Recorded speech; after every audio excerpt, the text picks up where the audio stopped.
Welcome. Our purpose today is to review SBIRT. My name is Cheryl Martin and I'm an SBIRT trainer. The first thing I'd like us to do today is to explore how we view substance use. Because how we view substance use will have everything to do with how we treat the folks that are sitting in front of us. How do you think of the people that have risky substance use and don't necessarily meet criteria for a substance use disorder? How do you view people who do have a substance use disorder? And how does that perception that you have impact any care that you provide to them? And what do you know about substance use disorders? I'm going to talk a little bit about the genetics, the epigenetics, a study called the ACE study, and some trauma-responsive conversations. One of the things we know, we get our genes from our parents, half from mom, half from dad. It kind of says who we're going to be. But lately we've been learning a lot more about this with epigenetics. We know that the things that have happened to our great-great-great-great-grandparents are passed on to us in many cases, so that certain genes get turned on and certain genes get turned off. And that same process happens from the moment we're conceived in utero and as we're growing up as a young child. So as you can start to see, we have this set genetics that is given to us by our parents. We have all the history, historical trauma, perhaps things like racism, war, things that have happened, famine that have happened to our grandparents, great-great-grandparents. Those things get passed down. Their experience with substance use gets passed down. And that impacts our own brain and our own development. The other thing that is really important is what I'd mentioned about what happens to us as a child in those first few years of our life. One of the studies that was done that was very, very pertinent to this was the ACE study, Adverse Childhood Experiences.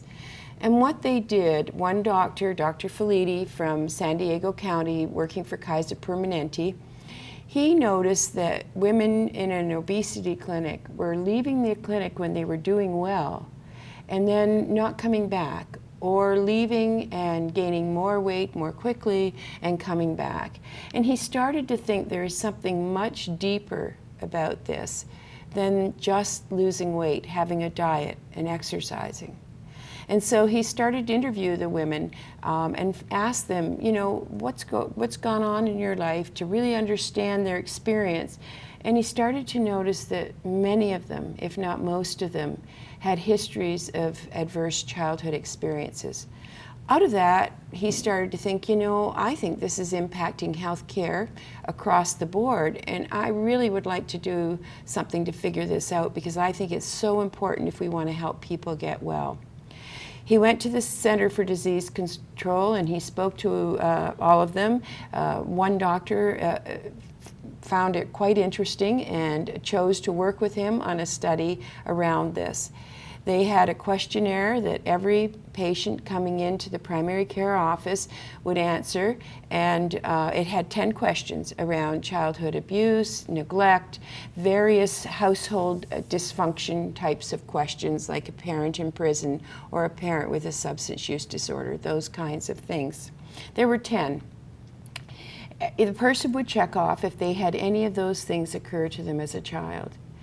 But the really important part of this is that they were also able to look at their health records, their physical health, their mental health, their addiction. They were able to look and see exactly what has happened to this person as they became an adult and grew older. And what they learned was something that they did not expect. At least 70% of that middle class insured population had an ACE, at least one adverse childhood experience. And there were over 10% that had 4 or more. This was concerning. And they looked at the relationship with their health and found that, now understanding this is not causation, but there was a dose response. The more adverse childhood event categories folks checked off, the more likely they were to have a physical health a mental health and a substance use disorder and social problems in their lives. The curve went like this. So Dr. Anda was very moved by this, Dr. Anda from the CDC, because one of the outcomes, which is what I wanted to bring you to today, was that if a young man had 6 or more of these adverse childhood experiences in his life, he had a 4,600% greater chance of being an IV drug user. These adverse childhood experiences have a profound effect on our health as adults and bring us to this substance use disorder piece. It has a profound effect on our risk for substance use disorders as well. So one of the reasons why we want to really look at SBIRT is because the substance use is quite prevalent in our society. Experience of trauma or adverse childhood experiences clearly is more prevalent than we ever thought. So that risk is higher.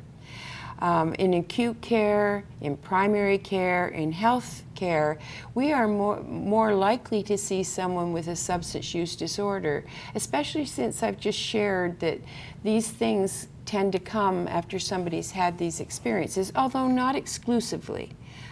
So this is just a connection, but not a cause.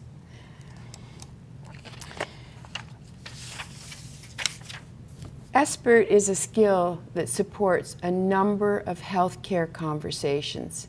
SBIRT can help us with any conversation that we're uncomfortable with. And in healthcare, there are some topics that are more difficult than others to talk to people about. Trauma was one of those, which is very interesting.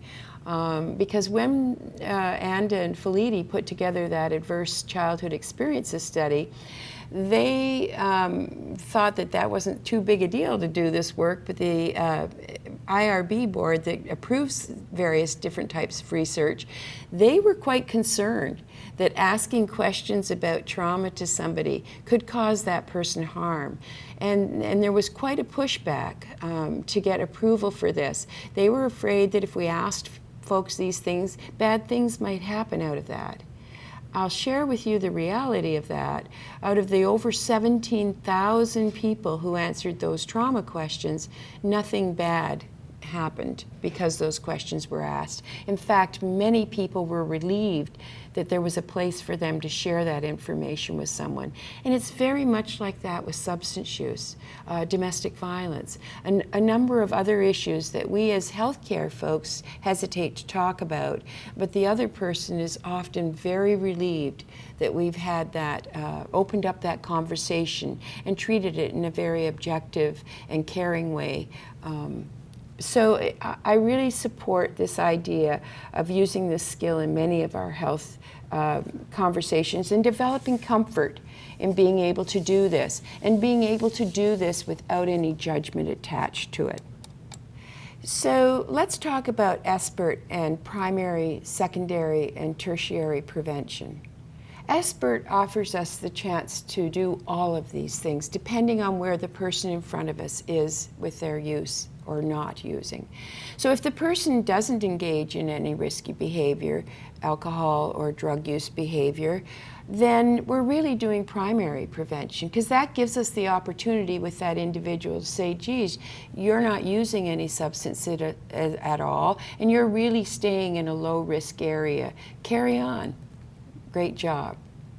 If the person is engaging in risky alcohol use, it offers us that opportunity to have a brief discussion about this, to bring that information to them so that they can think about what that means to them and if there's anything that they would want to do about that. We also would be available with any of the resources that they may want to have. And if the person does have a serious drug or alcohol problem, it offers us that opportunity again to have that brief intervention, but also to offer them the care that they may be seeking or may in the future want in that session with them. So you can see at all those levels, not using but not to a degree where they would have a diagnosis that may be risky, and then actually to the point where they have a substance use disorder. All of those offer us opportunities using the skills of SBIRT to move a person a little way along in the recovery or in remaining well. So SBIRT, as what makes this prevention important to you? I want you to think about what SBIRT brings to you. If you could do this with the people you serve, what are the values that you bring to health, to the work that you do in healthcare? What are you thinking about? What would you like to see happen for the person in front of you? And how does SBIRT fit that? How does that support wellness, support the fact that you are there to help others to move into a better place in their life? And what do you need to know? What happens for you to view SBIRT as important in your work? What do you need to know to say, yeah, you know, that really matters to me. I could see this making a difference. So think about those things. I'm going to share a couple of things that I believe are very, very important and why SBIRT is important in the work that we do. One of the things is the trauma that I've already talked about. So I really want to be there for folks that have had these experiences, and I do not want to re-traumatize them in the process of the work that I do. So I'm going to be very careful about the words I use, how I bring this topic to them, that I'm being non-judgmental, and that it's clear to them in our conversation that I care about them. And I want to be there in the best way I can to support them. That I don't have any negative views about them, no matter what their substance use is. The other reason that this is so important is that substance use disorders are behind many other things that we deal with in healthcare. If you think about it, accidents, suicide, many medical issues, liver disease, lung disease with tobacco, many things we deal with in healthcare are coming out of the origins of substance use and what that's done to our bodies. Also, mental health conditions. Substance use with mental health conditions can exacerbate symptoms and make it more difficult for recovery for folks with mental health. There's the dangers that are immediate, things like alcohol poisoning, especially with young people in the colleges, DWI and impaired driving, the things that put other people at risk when we're using, and just many other things that we could think of where substance use is behind other issues that we've been working so hard to reduce in our society. So let's talk about the NIAAA definitions about drinking, risky drinking specifically. So we consider it low-risk drinking for healthy men that are younger than 65 to be equal to or less than 4 drinks a day and not more than 14 drinks per week. For healthy women and men over 65, it's equal to or less than 3 drinks per day and not more than 7 drinks per week. Anything above that is considered to be hazardous drinking. And if you did notice, we noted that for men after 65, their levels are the same as what it is for women at all ages. Obviously, and it's something I just want to talk about for a moment, drinking in older ages, when we're over 65, is more hazardous in many ways because we have those higher risks of falling, breaking a hip, the general fragility that is there when we're older makes us at much higher risk. So it's something to hold on to as well. And this is one population that often gets missed in being screened with SBIRT for substance use because they may not come in appearing intoxicated, but any use over maybe that 1 drink a day, or even that might be too much for older adults, is something that we ought to be aware of around their safety. So moving on, let's look at what a drink is. A standard drink, and I'm not going to go through all of these. You can access this chart in the materials that you have online, but know what a standard drink is. You can see the beer is a 12 ounce, it isn't a 40 ouncer. You can see that the malt liquor is 8.5 ounces, and just across the board there, that we have this view of what is a drink that allows us to measure what's risky and what's not. Obviously, we need to know what that drink is. So, let's talk about the various parts of SBIRT. The S stands for screening. There is a pre-screening and a full screening that we can do.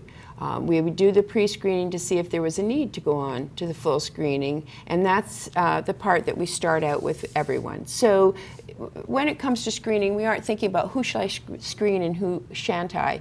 We screen everybody. It's okay to ask this question of everybody. The B is the brief intervention. That's our conversation that we can have after we have the results from the screening. And for those scoring over the cutoff point, that would be a more intense, a more focused conversation.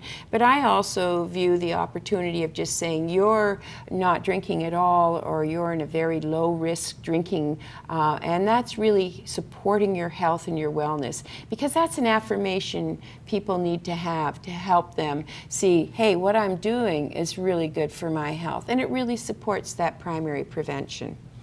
And then if the person has a higher use and we're concerned they're not necessarily to the point of going for treatment, we may extend those brief interventions over a few office visits where we have these conversations where we use a motivational interviewing approach, which I'll be talking about in another review session that we have. And then for those, the T stands for treatment, obviously, referral to treatment, RT. For those folks who meet criteria for a substance use disorder or appear to in our screening, we would certainly work with them to help them consider whether treatment might be something they're willing to do. These conversations may not always end with the result that we think they ought to, but just having the conversation and having people think about what this means to them is helpful and helps people move along. So the pre-screen, as I said, is provided to all adult and adolescent patients. It serves to guide and affirm people, as I mentioned. We can use it at the intake. Their offices develop all different ways that they get this done. Some folks get handed the screen in the office while they're waiting for their appointment, and then the screen gets taken back with them. Others might do it right in the examining room, in the emergency room. There's various, they may have peers that come in and do it. There's a lot of ways that this can be done, but the important part of this is that we pretty much screen, we do screen everyone that we work with. And that we do something. So if we get a positive pre-screen, we would want to be sure that we do the full screen and follow with that and look at the scores. Each screen is differently scored. There are a number of screens available for us, screens available for special populations, and we'll be talking about that. And that would be the screening session complete out of the SBIRT. So some of the tools, if you also can look at that, some of the tools, audit, DAST, craft, these are various things that we can use, but as students and as going out into the world to practice this and then as employees, you'll find that every place kind of chooses their own, decides how they want it to be done, and certainly you can look up these tools and get more information on whichever ones that you get exposed to as you go to various offices and various places that you work. I'm not going to go into that anymore, but I would ask you that if you have questions about any of these, or you look at something that looks pretty interesting to you, that you take the time to look that up for yourself. So additional pre-screening method is the one question, which I'm rather fond of myself because it is rather quick, it can get done, and it's been well validated by NIAAA. How many times in the past year have you had 5 or more drinks in a day for a man, or 4 or more drinks in a day for a woman?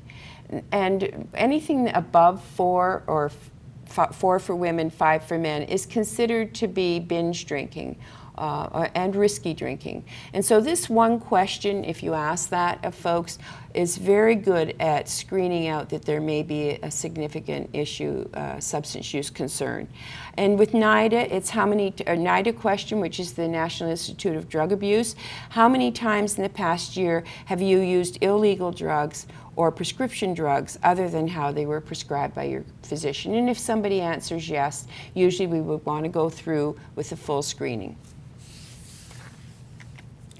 So I want to talk again, I'd mentioned older adults with you. I just want to bring up pregnant women, because for pregnant women, the recommended amount of alcohol is none.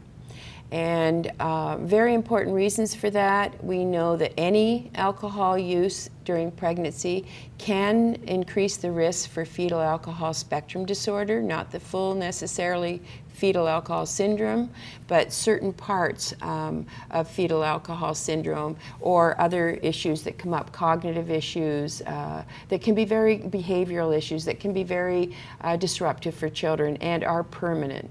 So the recommendation is that there is no alcohol use. We do know that 1 out of 13 women actually do drink while pregnant. And that very few of those, 17%, had any discussion about alcohol use with their provider. I will give you some bright news. I do know that in health systems here in Rochester, there are many of our OBGYN offices that are screening every woman who comes in, not just when she's pregnant, but for her regular OBGYN or GYN visits. So we do have a lot of this pre-screening happening in many of our offices locally. That's really good news, because these fetal alcohol spectrum disorders, as I mentioned before, are not things that are reversible. They are permanent. And so anything we can do in the primary prevention of that would be really helpful. It's completely avoidable. How can we help it not to happen? Finally, when do I do, or what do I do when I get a positive finding? Well, that's where we're going to spend time on the review for motivational interviewing, because we're going, by using a way that engages the person in front of us, that helps them feel that we care about them. This isn't a judgment about you. This is us caring about your health and wanting to offer you whatever it is you're willing and interested in doing. We will be there for you. So that's what we're going to do. It helps us to get more information from folks. They are more open to speak with us when we have engaged them and we are not judging them. It helps us to understand their ambivalence about changing their behavior, and we'll be talking about that when we do the MI review. MI includes a lot of areas that we may not think about and yet we might automatically be doing. Things like engaging people, having this relational thing, understanding that that matters how we treat people and how they think of us and how they can trust us and see us as non-judgmental. So we'll talk about that in our motivational interviewing review. So let's just talk a little bit about specialty treatment. There is a broad range of treatment available in our state, in our community. OASIS is the group Office of Alcoholism and Substance Abuse Service that oversee regulation of these services, all the way from detox or stabilization to long-term residential care, or outpatient care in a much less frequent occurrence. So there is a full continuum. Information is available about all of these services at OASIS website. It's also available at SAMHSA's website.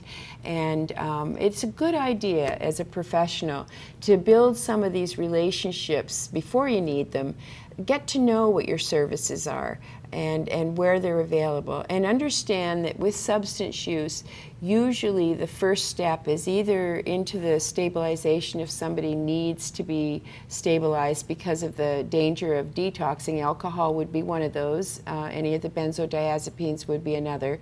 or in an outpatient appointment where they have an evaluation to see exactly what it is that needs to be done. So that would be something that you would want to be aware of. If somebody is very ill, it looks like they're detoxing, obviously we go towards that direction because their health matters, and that could be a dangerous thing.